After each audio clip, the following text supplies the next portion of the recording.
سارے لوگ نیٹو کے بارے میں پوچھ رہے ہیں، تو آج کی ویڈیو نیٹو کی ہسٹری اور نیٹو کے بارے میں ہوگی۔ ویڈیو کو اینڈ تک دیکھیے گا، اور اگر ہو سکے تو چینل کو سبسکرائب اور گھنٹی کے نشان پر کلک بھی کر لیجئے گا۔ اچھا، نیٹو جو ہے اس کا جو پورا نام ہے یہ نارتھ اٹلانٹک ٹریٹی آرگنائزیشن، ٹھیک ہے۔ تو اس کو نارتھ اٹلانٹک الائنس بھی کہا جاتا ہے۔ الائنس کا مطلب ہوتا ہے اتحاد، کہ اگر 2 لوگ 3 لوگ 4 لوگ اگر آپس میں مل جاتے ہیں کسی بات پر اور اکٹھے ہو جاتے ہیں کہ یار ہمارا نقصان تمہارا نقصان، ہمارا فائدہ تمہارا فائدہ، ٹھیک ہے، اس کو الائنس بولتے ہیں انگلش میں۔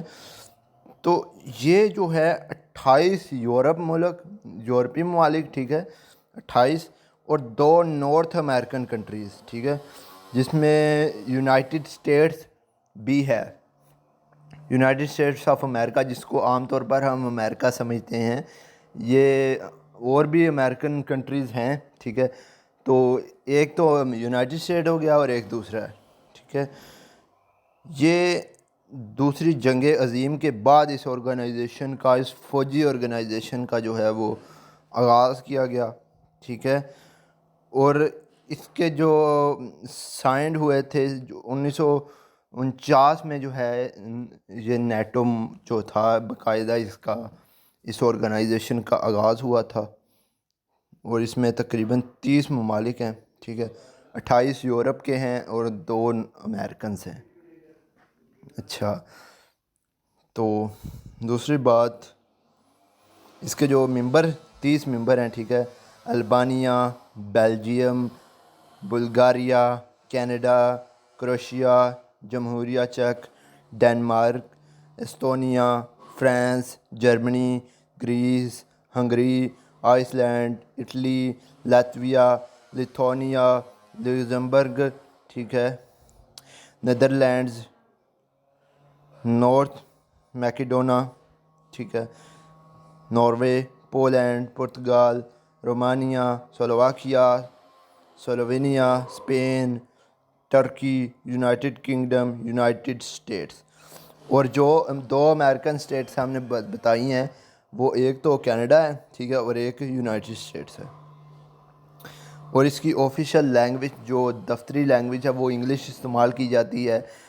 ویسے تو یورپی ممالک کی ہر ایک کی اپنی اپنی زبان ہے، لیکن یہ جو آپس میں کمیونیکیشن کرنے کے لیے ڈاکومنٹس وغیرہ انگلش لینگویج استعمال کرتے ہیں، اور دوسری فرینچ، ٹھیک ہے۔ اور اس کا سیکرٹری جنرل بھی ہوتا ہے ایک، ٹھیک ہے، اور اس کا ملٹری کمیٹی کا ایک چیئرمین بھی ہوتا ہے، ٹھیک ہے، اور ایک سپریم الائیڈ کمانڈر بھی ہوتا ہے جو یورپ سے ہوتا ہے، ٹھیک ہے۔ اور ایک جو ہے سپریم الائیڈ کمانڈر ہوتا ہے جو کہ ٹرانسفارمیشن کرتا ہے کسی فوجی کی ایک کیمپ سے دوسرے کیمپ تک، ٹھیک ہے۔ اور اس کا جو سالانہ خرچہ ہوتا ہے یہ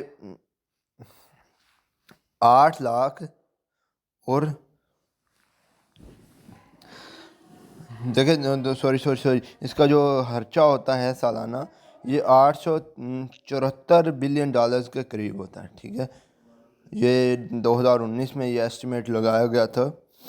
تو یہ ایک سیکیورٹی کے لیے آرگنائزیشن بنائی گئی ہے جو 30 ممالک ہیں۔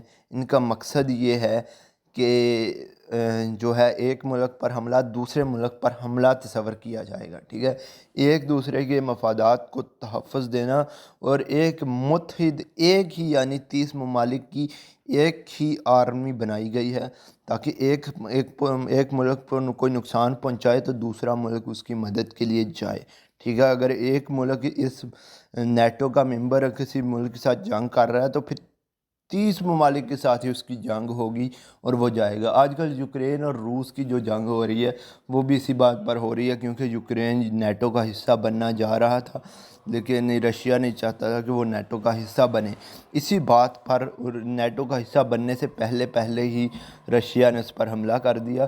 تو ہم تو کسی قسم کی کوئی بھی جنگ کی حمایت نہیں کرتے اور نہ ہی کرنی چاہیے، جس طرح افغانستان، لیبیا میں ان لوگوں نے کیا، بہت ظلم کیا، ٹھیک ہے، عراق میں۔